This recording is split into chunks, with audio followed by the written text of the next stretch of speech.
26 Richard Health Talk Show with me, your host, Faith Zvorufura. And as we're celebrating the 16 days of activism against gender-based violence, today we decided to visit the pioneers that act against gender-based violence, the adult rape clinic at Referral Hospital. Please help me welcome Rudo, who is going to be helping me through the discussion on gender-based violence. Hi Rudo, welcome to our show. Hi, welcome to the adult rape clinic. We're happy to be here to be talking about your services here, as you guys are the pioneers of acting against gender-based violence. I would like to believe in the country. Thank you, that is correct. Yes, so maybe to begin, if you can tell us about the adult rape clinic. When was it established? The adult rape clinic was established in 2009, following a need to offer very specific sexual gender-based violence response services. Okay. And is it the only one in the country or in the city rather? In Harare, we only have one adult rape clinic and we're housed at Referral Hospital. We have other sister clinics, for example, the MSF clinic at Mbare, Edith Opperman, and we also have the Family Support Trust clinic, which is based at Harare Hospital. The difference is that we see survivors from the ages of 12 going up, adolescents and adults, and FST, they specialize particularly in the under 12s. They also see other age groups. MSF see both children and adults. Okay, so I'm sure you offer multiple services here. Maybe if you can give us a breakdown of what you guys offer here, what you guys do exactly. Okay, we're specific for sexual gender-based violence. While we call it the rape clinic, rape in the legal sense might not apply to some of the cases that we attend to, because it is only classified rape after court, but would like for this purpose to label it as sexual gender-based violence, which is all forms of violence, from a finger prick, from a ritual in which an aunt says, I want to realign your genitals, from genital mutilation, which is done in cultural practices. If somebody has not consented to an act being done on their genitals, then we consider it sexual violence or sexual gender-based violence. So all of those people are welcome to our clinic and we attend to them. The services that we offer, I'll probably give you in chronological order. First, we offer psychosocial counseling, because we presume that everybody that has gone through some form of sexual violence is traumatized to some extent. Some people show the level of trauma more than others, but we offer psychosocial counseling to all. Because we appreciate sexual gender-based violence and gender-based violence as a whole to be a major driver of HIV, we also offer HIV testing services. So that also involves the HIV pre-test counseling and post-test counseling. So that is part of our counseling package.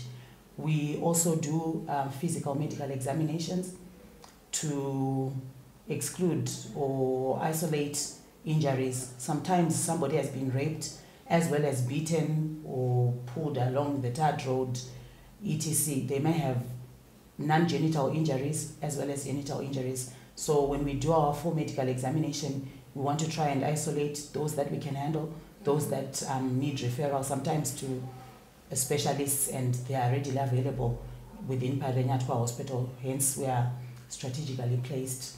After our medical examination, or sometimes during the medical examination, if a survivor has come in and it is what we call a fresh case, they have not bathed or removed any of their clothes, then they are in a position in which we can collect swabs and forensic data for DNA analysis, assuming the police investigators want to try and find a perpetrator using DNA and other blood samples. So all of that is done in the clinic during the investigation. It doesn't mean that if it is if it is no longer a fresh case, it doesn't mean that we don't attend to them. We have seen cases that sometimes are as old as 30 years old, but somebody is crying probably for the first time about an incident that happened when they were 16 and now they are well in their 50s or so, we still attend to such people. Of course, in that case, an examination might not show us anything that has to do with the particular incident. But anyway, back to the examination, we exclude non-genital injuries and we refer for further management should the need arise. And then for the genital injuries, we attend to them. We also have a team of doctors that we work with. So those things that we can handle within the clinic, we deal with. We also compile the medical reports that are required as key evidence in a court of law for sexual assault cases. After the examination or before, we also do the HIV tests. I've already mentioned the pre-test counseling and the post-test counseling. And you might find that sometimes when you have done an HIV test, this is not somebody that originally was planning to have an HIV test on that particular day, but it has arisen because they have been raped. For us, it's important to do an HIV test then as a baseline. If somebody seroconverts 3 months after, then at least we know that at the point at which you were raped, your result was negative. And if after the 3 months, it could mean that the HIV is a result of the sexual assault. In other cases, again, the HIV testing is not compulsory. We do that with permission. If somebody decides they don't want to be tested, then it's no pressure to us. Unfortunately, we will not then be able to link an event of HIV later to the particular rape incident. So that's just the pros and cons of it. After we do the HIV test, we offer medication.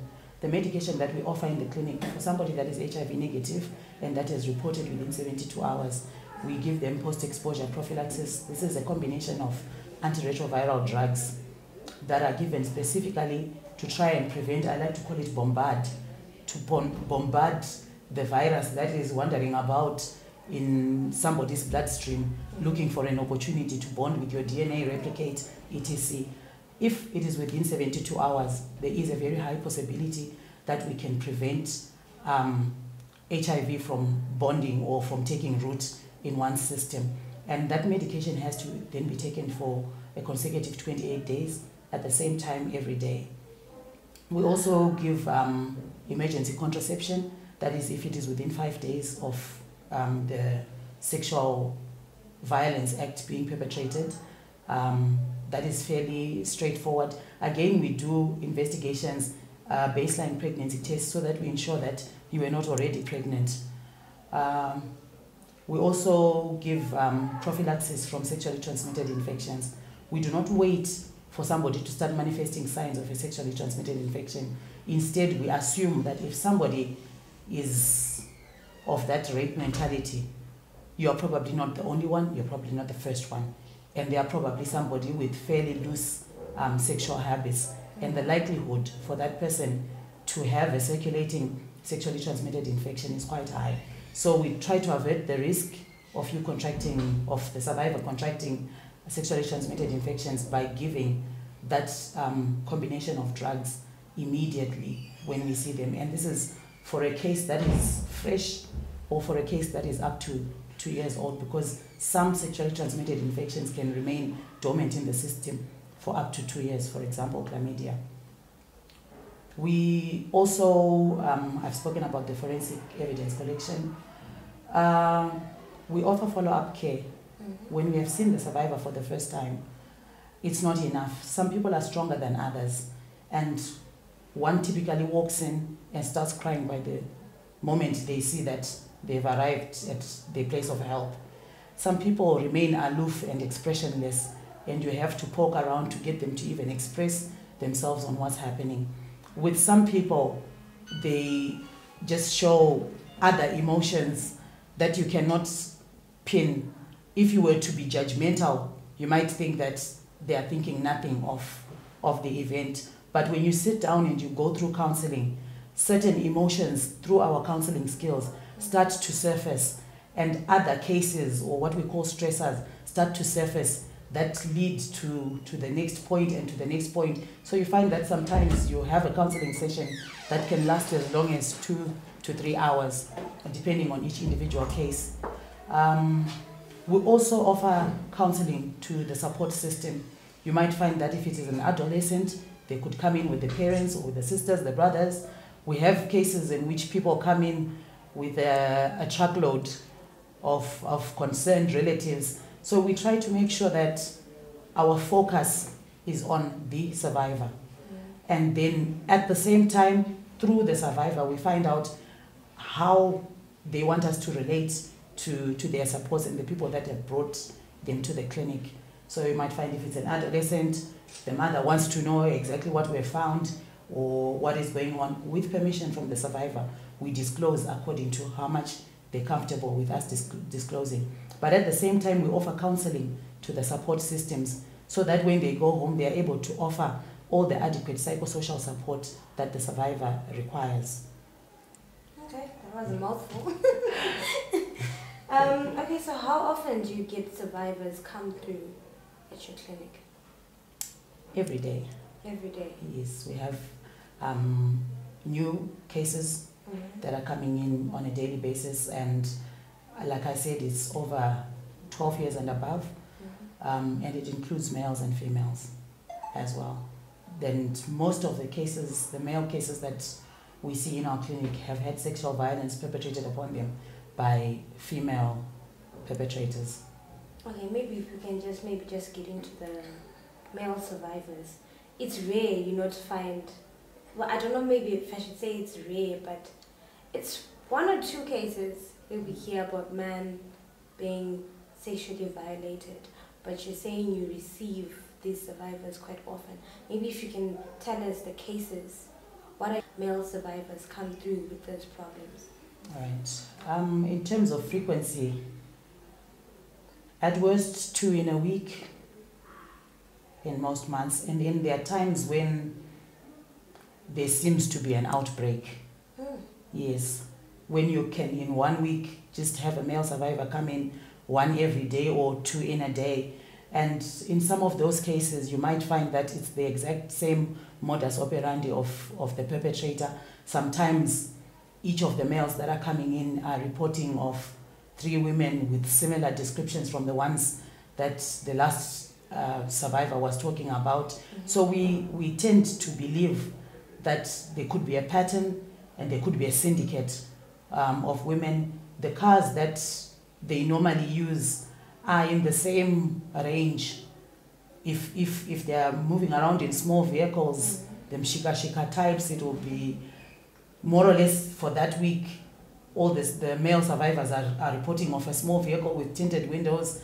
In another week, you could find they're talking about the Navaras and the bigger vehicles, all with tinted windows. But you might find that most of the women that are described by these men seem to have a lot of similarities. So we tend to feel that there is an organized syndicate that deals with this. And the unfortunate part of sexual violence perpetrated on men by women is that very often on examination, there may not be any physical signs that you see on a male. And also the other disadvantage is that very few of them are caught. It's once in a while that we read in the papers a group of women have been caught. But because there is no tangible proof physically, in a lot of the cases, the women get away with it.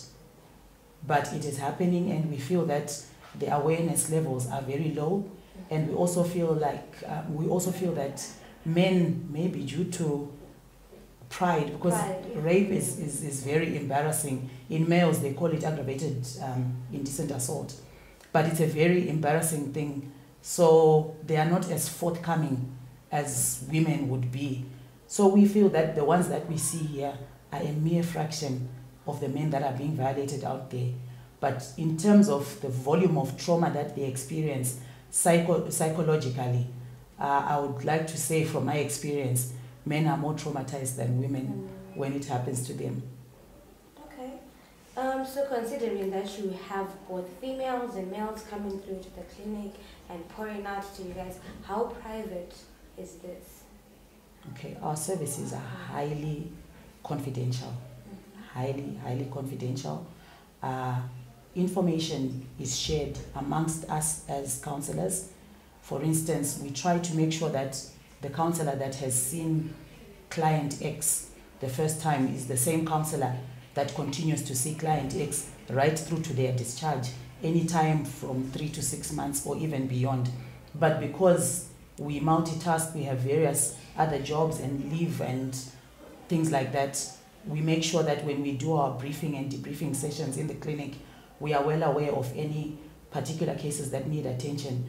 And also, if somebody has come in for a review and their particular counselor is not in, the available counselor has to appraise themselves with what the issues were in the last counseling examination so that they can adequately attend to the issues presented in the follow-up meeting. So I think basically that's it. All right, and then looking at survivors coming through, how open are they? Is it easy for them to open up, like to tell their story of what is going on? I mean, like you walk in and you may probably see a group of people, and you mentioned that some eventually pour out when they get to the door of help. Is it easy for them to tell the story and open up? Ordinarily it isn't, but we are specifically trained to know that a person that has been brave enough to come forward and try to talk about it has probably gone through a considerable amount of should I not. So we appreciate that it's not just a regular conversation that we are supposed to be having. So we are trained and skilled in how to be, should I call it interpersonally attractive, or just to try and bring out the most in what you are harboring in your mind. It's generally not difficult, but we try to bring it out of you, because once you express yourself, then we are able to lay on the table the factors that we need to work with for you to be able to deal with and for you to be able to heal in the future. All right. And then still speaking on, well, this is not survivors particularly, but victims. We've had cases of so many victims who do not report their cases. What do you think are the reasons behind them not being able to come forth and report?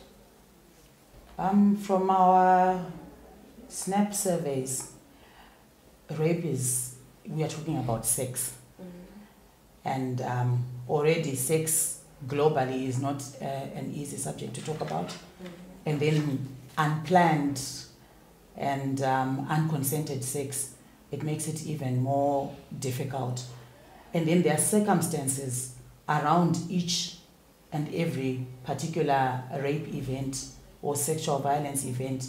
These things feed into how somebody is able to come out and talk about it. So we appreciate, for example, I was telling you about the males. If this is a fairly promiscuous male, or he's known by his wife to have 2 or 3 girlfriends, the day he gets sexually violated by women, if he were to tell his wife, probably the first thing she would say is, you're probably just trying to cover up. Yeah. You see, so somebody like that is very likely to decide not to talk about it. It's also very demeaning, again, particularly with males and with elderly women and with people that are further up in society, because there's always this feeling, what will people say? Where can I go? How can I appear in public and have all the church ladies know that I got raped and raped by my husband's brother or my choir master at church?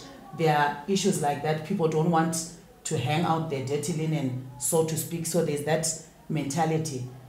When people weigh out the pros and cons of the impact, I have to go to the clinic, then I might have to go to court, then people will be talking about it, I might be on H Metro, and a whole lot of things. So it's very much largely about what will people say.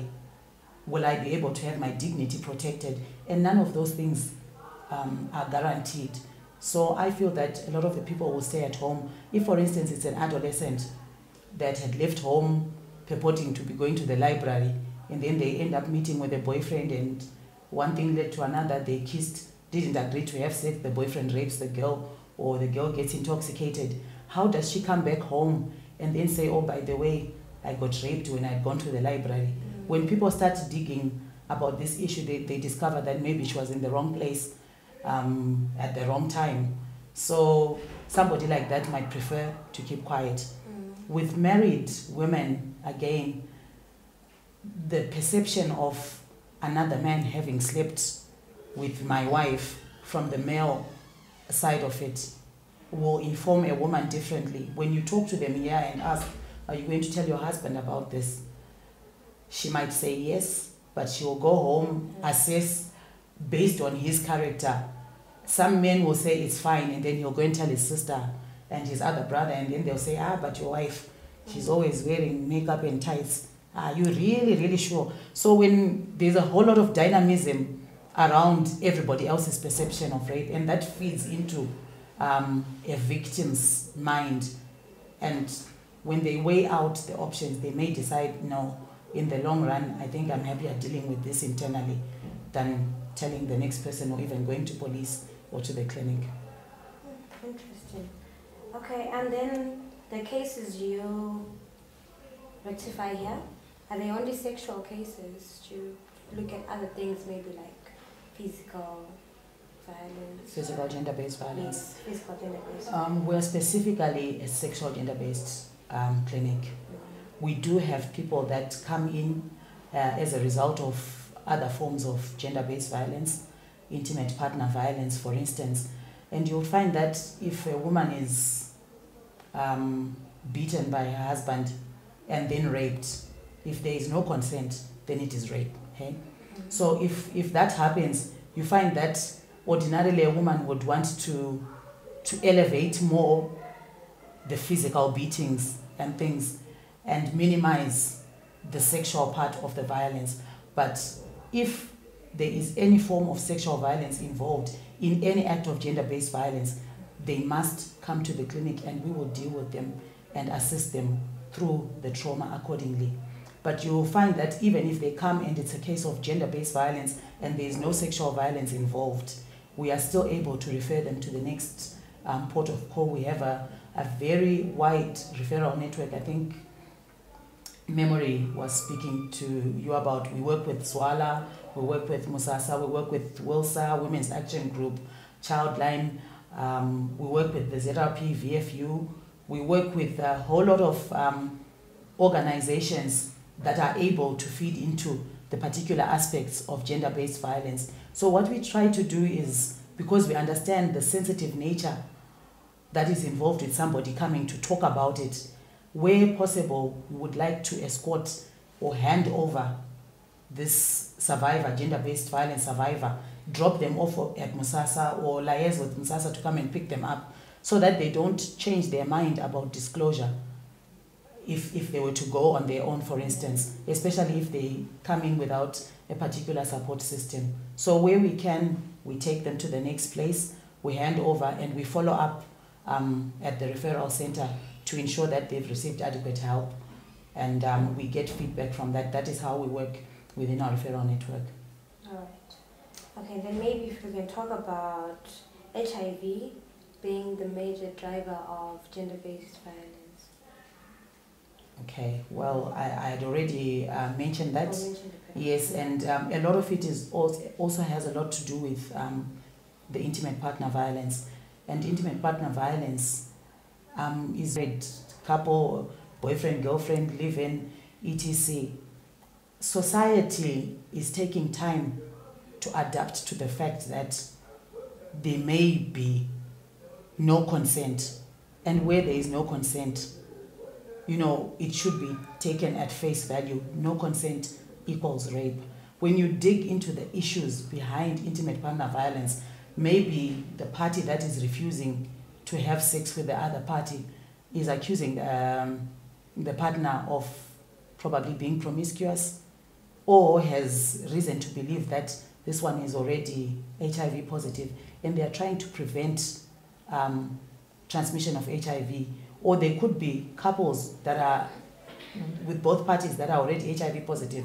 And what we teach in HIV is that just because you are both HIV positive, you still need to protect, because you could be transmitting other strains of the virus onto each other.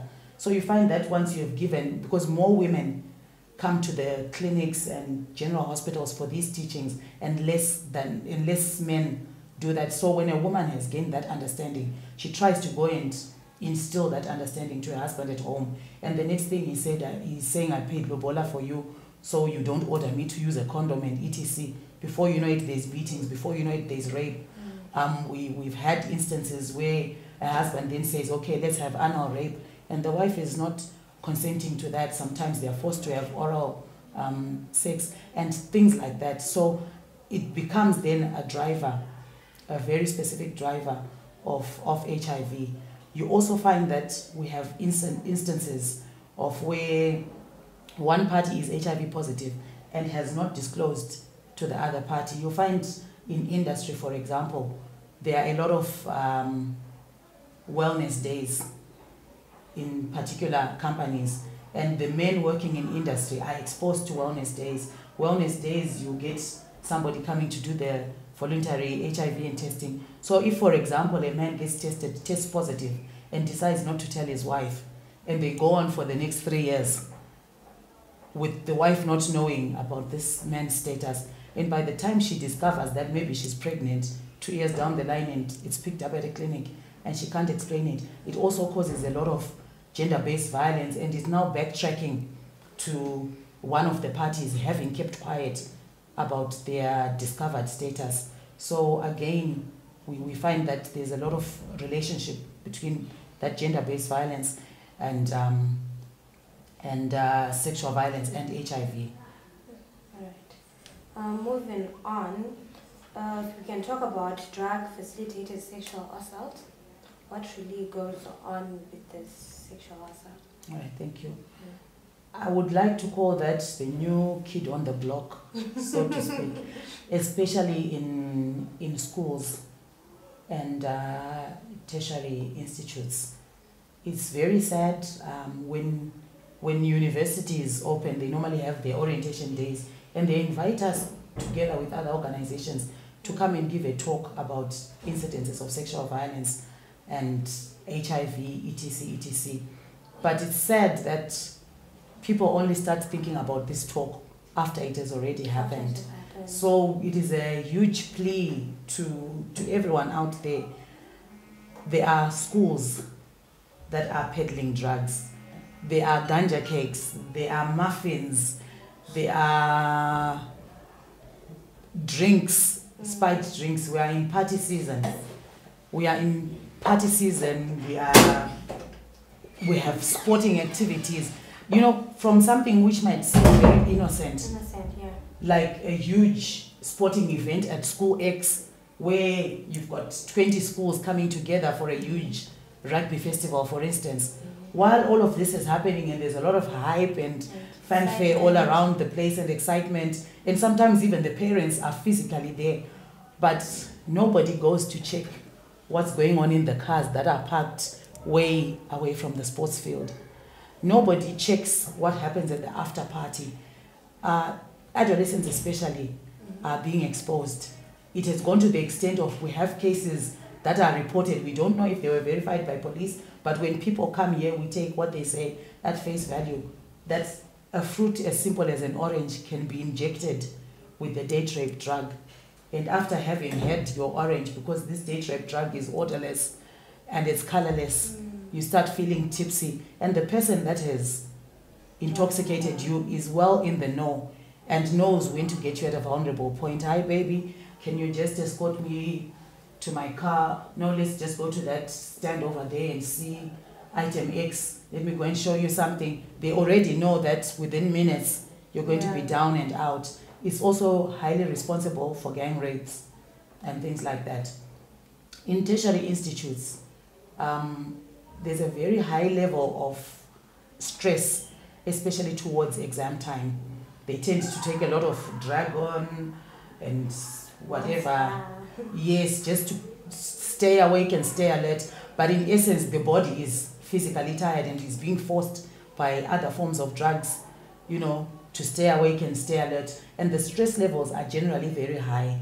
When people get together in their small study groups, they are going back and forth in the university campus at odd hours of the night because they are studying. But people take advantage of such opportunities, spike their drinks, spike their water, offer muffins, etc. And before you know it, you've got somebody that is reporting to the clinic and they have been violated and they can't even tell at what point it happened. All they will be telling you is, I just remember walking from so-and-so's room. The next thing I woke up and there were people crowding around me and my pants were somewhere else, or I was just feeling sore in my genitals. Then I discovered I had a discharge, and then I discovered something must have happened to me. So it's really a big plea. People need to be careful. It's not even enough to say don't accept drinks from strangers, because it's mostly the people that are familiar to you that put you most at risk. So with we work in tandem with the ZRP CID drugs and narcotics section, and they've asked us to report directly to them as much as we report to the victim-friendly unit for cases of sexual assault. But if there is an inclination that there's been some form of drug abuse and that has facilitated the rape, they've asked us to report to them as well. So we are hoping in the coming dispensation we'll be able to curb a lot of these issues. True.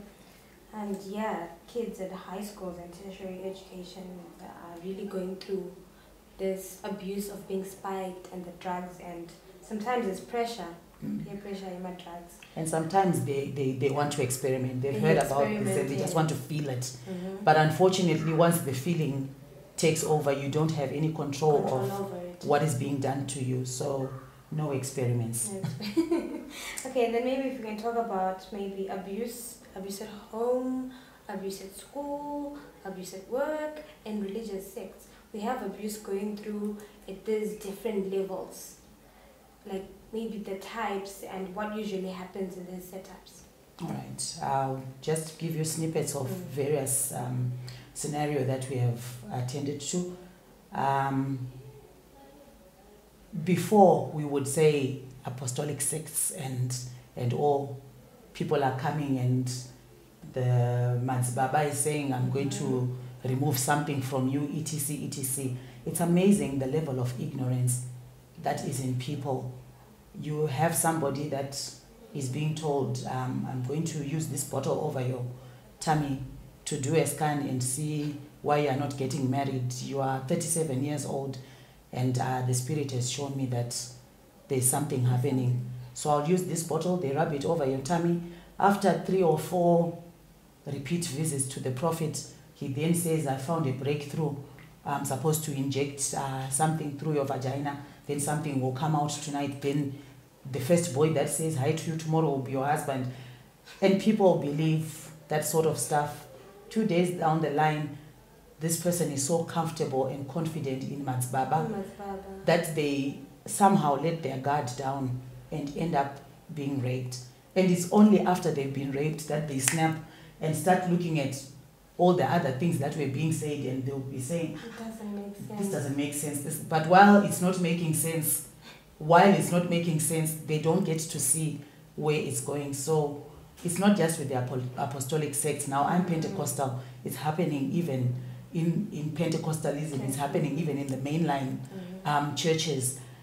People need to, in religious circles, need to know that there's one center of power in religion, if I want to call it that, and that is just God. And if God hasn't told you to remove your pants, then don't remove your pants. Bishop, Pastor, Baba, so-and-so shouldn't. People must read the Bible and get proper instructions and be vigilant and keep their head, no matter how desperate they are in various situations. In the schools, in universities, it's sex for your marks, it's sex for immunity from a penalty in an assignment, etc. It's happening. We have particular universities that are rife with these, and sometimes this is consented. But then sometimes the girl is just flirting. I'll say the girl because it's most of the cases. It's just flirting, doesn't really mean to have sex. But the perpetrator says, no, I've given you free marks all along. It's payback time, and they end up getting raped. In schools, I'm glad now we are trying to teach when we do our awareness campaigns, even in schools. We try very hard for the young kids, even in primary school, to know we have a song that we sing when we do our outreach activities about don't touch, and we get them to touch the various reproductive areas and sing don't touch as a means of indoctrinating them into understanding that, you can't afford to be feely touchy, not with your teacher, not with your cousin, not with your uncle, nobody, because that opens the door to sexual abuse. It's the same teaching even for homes, because it's unfortunate in homes we've had cases, for example, in which a maid has been raped by a relative cohabitating in the same house. And I was saying earlier on that under normal circumstances, it's not mandatory to go to bed and lock your bedroom door. If we are all one family living in one house and all things are equal, you are not supposed to be locking your bedroom door. But now we are asking people to think about it, their circumstances. People are slow to believe that a rapist is anyone, and a potential rapist is everyone. So even good old daddy that has been my daddy for the last 19 years could turn perpetrator today for some reason. So it is happening. In another instance, it was again in a home setting where the maid was given, it's a house that was still under construction. I think it was supposed to be the toilet, one of the tiny rooms without ventilation, because there were visitors that had come to that place. So she was asked then to go and sleep in what would have been the toilet. It wasn't yet built up as a toilet, but it was just a small room. And one of the visiting people figured that, okay, girl is there, she's free. That house didn't even have a ceiling. And you can imagine that in a house without a ceiling, sounds are bound to move into the next room. But he pulled it off and raped her, grabbed her throat. The next morning, he was putting a lot of surveillance on her just to make sure she doesn't tell anyone. But she was bold enough and broken enough, to tell the maid next door that this is what had happened. Unfortunately, the maid next door told her employer, who called the cops, and they managed to get this issue sorted, brought her to the clinic, took her to police. I'm yet to find out what happened at the courts, but it was a fairly straightforward rape case. And rape causes a lot of marriage breakdown in the homes, because there's always the element of doubt, and there's always elements of judgment. Once a wife has been raped in the home by her husband's brother or some other in-law, there will always be people asking questions about, are you serious that you didn't flirt with him, you didn't give him signs, or maybe you've been dating all along behind my back? Issues like that come out, and this is what we're here for, because from our end, we understand the survivor from their perspective. No matter how many people are pointing fingers and suggesting that you brought this on yourself, we are here to say, okay, whatever the circumstances, we get you. We understand you and will help you through this. And where possible, we try and mediate within the families, within the schools, and with whatever systems are involved. Right, that was really educating, should I say. So you have so many services that you do here. Is this for free? Yes, all of our services are free, and I may also hasten to say all gender-based violence services in Zimbabwe, by virtue of the protocol, are for free. So if one walks into any government hospital or to the adult rape clinic, MSF, FST, whatever organization that is offering post-rape care, it is your right to know that these services are available for free, and also that they are very specific services. We consider them medical emergencies. Rape is indeed a medical emergency, and if you know that you are approaching the 72-hour mark, don't be timid and wait in a queue that you might be in for the next 3-4 hours. Our numbers are on the screen. If you are in Binga or if you are in Gwanda or whatever part of the country, you're free to call our numbers, and because we have that referral network, we are able to call whoever can assist you immediately so that you get the best available service in the quickest possible time. Okay, so maybe just to conclude, maybe if you have anything you want to say, words of encouragement, and maybe what you guys are doing with the 16 days of activism against gender-based violence. You can give us maybe a snippet of what you're doing as ARC, but basically conclude in words of encouragement to all those who are out there who probably still are holding in to scenes that happen to them and still aren't able to open up. Okay. You're all free to come, male, female, boy, girl, granny. Like I said, our services are for free, and our counseling is highly qualitative. We are happy and confident to say we offer high quality services. Our services are also highly confidential, and where there's a need to report to police, which is not compulsory, but we can facilitate reporting to the police. We have police on speed dial, we have the National Prosecuting Authority on speed dial, we have the Department of Social Services on speed dial. We are able to help you, whether it happened yesterday or it happened 20 years ago, we are able to help. Please don't bottle it in and don't keep quiet about rape, because we have long-term psychological and psychosocial effects, and one carries baggage along and become dysfunctional. We want to mitigate those long-term psychosocial impacts by offering our expert counseling services. You had also asked probably the effects of rape. The effects are varied. Well, maybe we had covered them as we were going, but one of the major effects that people don't seem to realize is the mental disturbance. We actually have people who are in mental institutions now owing to rape that was perpetrated on them in earlier life that was not properly managed then. We would like to avert that risk. We have instances such as post-traumatic stress disorder. Sometimes when somebody starts to manifest signs of clinical depression, people tend to look at what is in their immediate environment. For example, economic hardships, the loss of a job.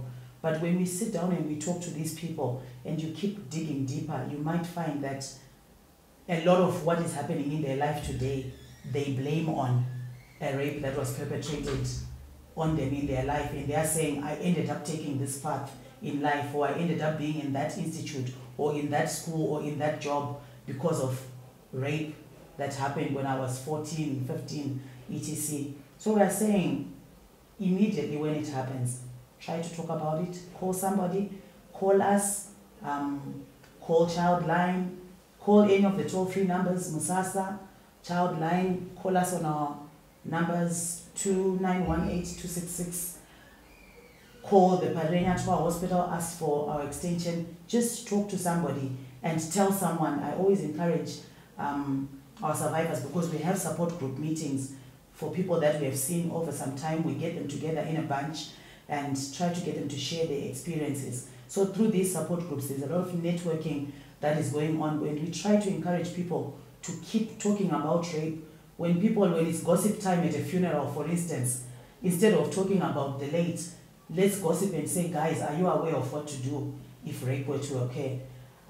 If it's guys sitting around the fire, talk about it. Guys, are you aware that a man can be sexually violated by a woman? Naturally, they'll probably laugh first, but at least if they know where to go, what to do.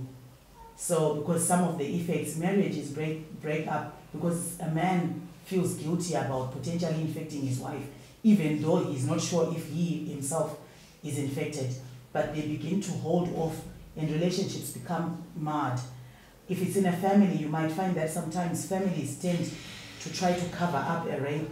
If maternal uncle Sekuru rapes his sister's daughter, they try to keep it in the family, or if it's the father's brother that has raped this guy's daughter, they try to keep it under wraps because it's such a shameful event. But at the end of the day, the person that was raped is the one that's suffering. She's growing in animosity as she goes through her life. So you find that some of the effects are not physically tangible in the first instance, but start to manifest in later life. They cause dysfunctional behavior. We have men that are rapists that are a result of having been raped by males or by females in earlier life, and they've resigned themselves to rape. We have women today that are now probably selling sex or engaging in very careless sexual activity because they've devalued themselves just because they lost their virginity against their will and have resigned themselves to these things. Other effects, of course, include, well, I've mentioned the relationships. Other effects include the medical effects, HIV as an end result, sexually transmitted infections that are not preventable, such as genital herpes, such as the human papillomavirus, which today is responsible for causing some of these cancers. We are unable to prevent those. So if and when it happens, there's already that high level of exposure. So we are worried about these effects. We have had people that have had injuries, physical injuries, anal injuries, and in the long run, they become anally incontinent. If people laugh at them, they now decide, okay, so I'm not going to be transgender because maybe the other sex is not accepting me because of what happened to me in earlier life. So we try to avert as much as possible because the effects are varied. It could be another whole hour. So I just wanted to touch on the things that we are most worried about. And of course the pregnancies, they don't want us to call them unwanted pregnancies, rather unplanned. Unplanned. Yes, unplanned pregnancies. Sometimes unplanned pregnancies that are reported, the rape is reported very late and it's no longer able to be terminated. And there are a whole lot of family issues with adoption and so forth. You might find relatives saying, if you set this child up for adoption, what if you never have another? So there's a whole lot of psychological turmoil if one becomes pregnant from rape and they don't want that child. They are made to feel guilty by society. How dare you not want a child that's growing inside of you, you know? But this person really says, I might like this child, but each and every day that I'm seeing this child, I'm reminded of this trauma. And sometimes families end up forced to be bonded to the perpetrator just because they had a child together and because it gives the family a well-rounded vision of protection. She's not just a single mother. At least the father is there, he's known, so go and live with him. When she doesn't want that and when she remembers this guy as Binya or the rapist. So that's just a pinch of some of the effects. A pinch of some of the effects. Yeah. But I'd like to think today the discussion was very fruitful and whoever is going to watch will learn not just one or two but a whole lot of things from this. So. Thank you for letting us come to your offices to have this discussion. Right. And this was it from the 26 Richard Health Talk Show, and today we were at the Adult Rape Clinic offices and we were talking about the effects and a whole lot of things in line with gender-based violence. Please do follow us on Twitter at 26Richard, Instagram 26Richard, and Facebook, our Facebook page 26Richard. This is it from me, your host, Faith Zvorufura. For these and other stories, visit our website www.26richard.com. Follow us on Twitter at 26Richard and like our Facebook page 26Richard.